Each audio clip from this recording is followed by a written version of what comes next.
ngân big mi ka boy pa van sung par na kal tak in anya big mi muna na rung trung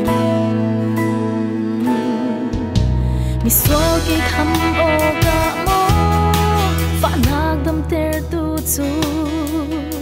a fak big mi ten in nak tuarin na lu a ling lu chi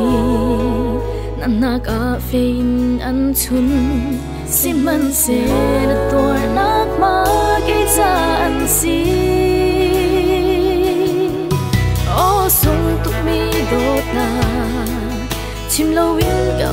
kho lo le kho za kip ni an thei nak na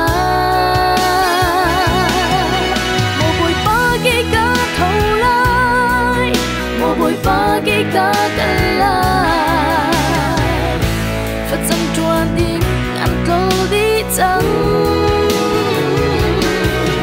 cầm hồ cá in cá chìm lại cầm nồng ná in cá khoang lại lung thì kẹp out there so la hít lúc asung mi đốt na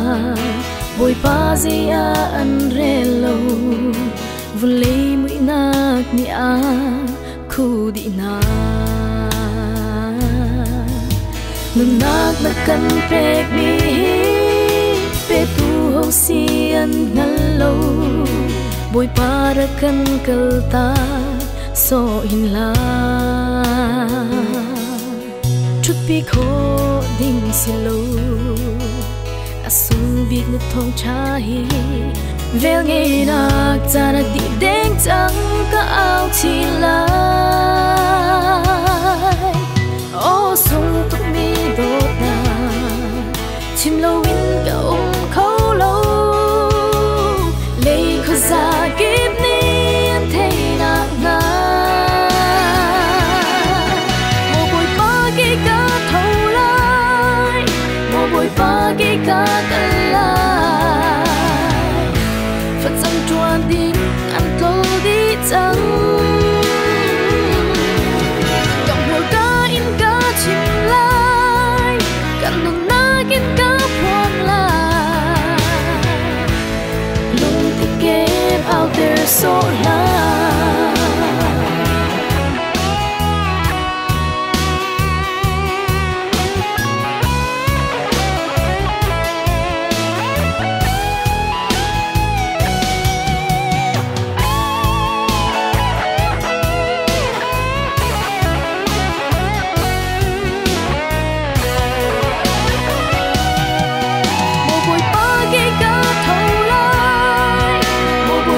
cái cá cân lại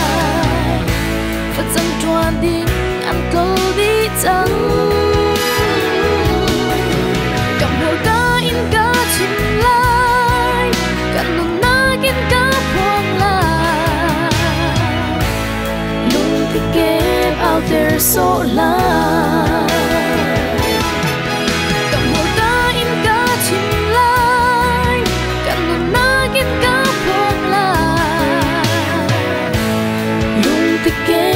out there so loud.